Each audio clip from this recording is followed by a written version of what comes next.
I found an old voicemail from my dead sister, and it changed everything. I wasn't going to post this. I didn't even know if I should. But after what happened last night, I need someone to hear this. I need to know if I'm going insane. My sister Emily died in 2018. It was a freak accident, a car crash on an empty highway, late at night. She had called me earlier that evening, but I missed it.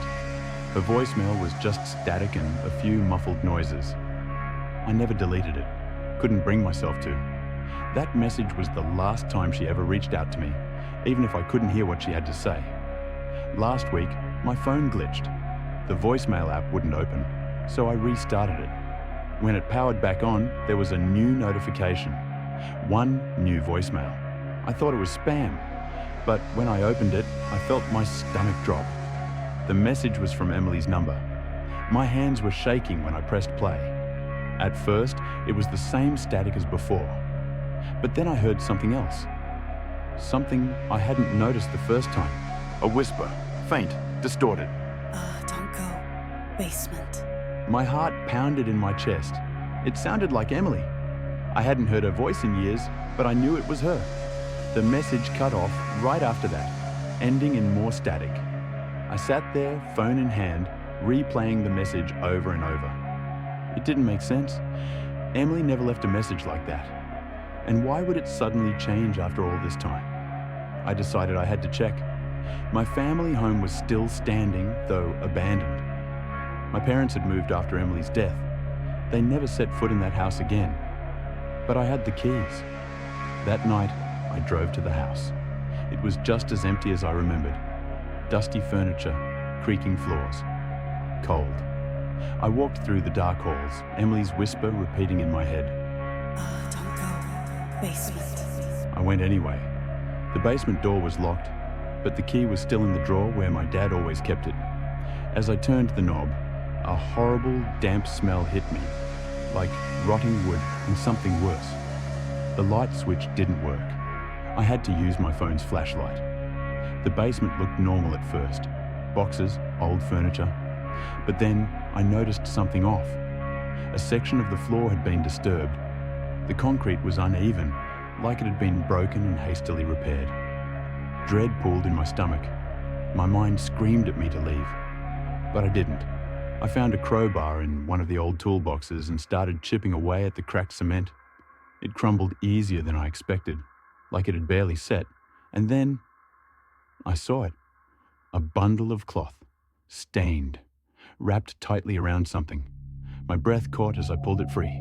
I hesitated before unwrapping it, every nerve in my body screaming at me to stop. But I didn't stop. Inside was a human jawbone.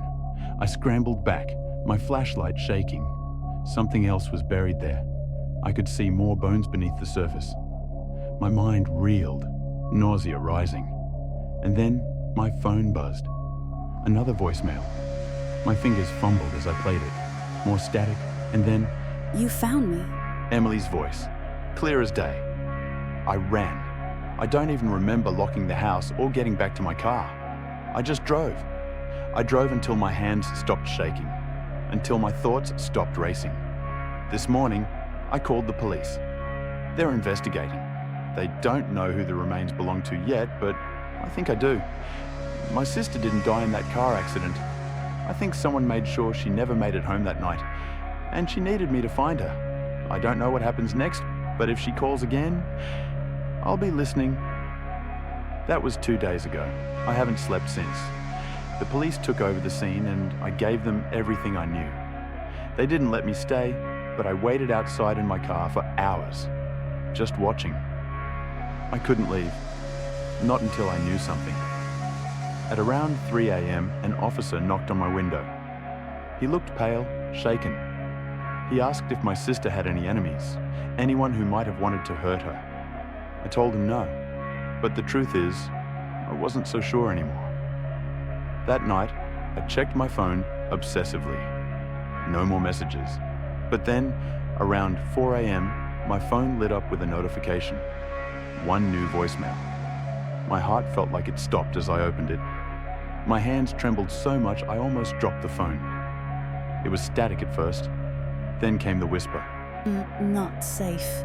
I felt my blood run cold. I tried calling Emily's number, but of course, it didn't exist anymore. I don't know what I was expecting. Maybe a miracle. The next day, the police called. They found more than just the bones I uncovered. There were 2 bodies buried beneath the basement. One was Emily's. The other? They didn't know yet. But I had a sinking feeling.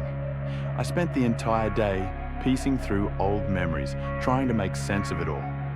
Then, I remembered something. Emily had a boyfriend, a guy named Mark. He was older, kind of weird, always seemed possessive. We lost touch after Emily's death, but I looked him up. And when I did, my stomach dropped. Mark disappeared in 2018, same night Emily did. Now I don't know what to believe. Did someone kill them both? Did Emily try to warn me back then, and I just didn't understand? Or is this something worse? Last night, my phone buzzed again. No caller ID. I didn't answer, but a new voicemail appeared. This time, I haven't listened to it.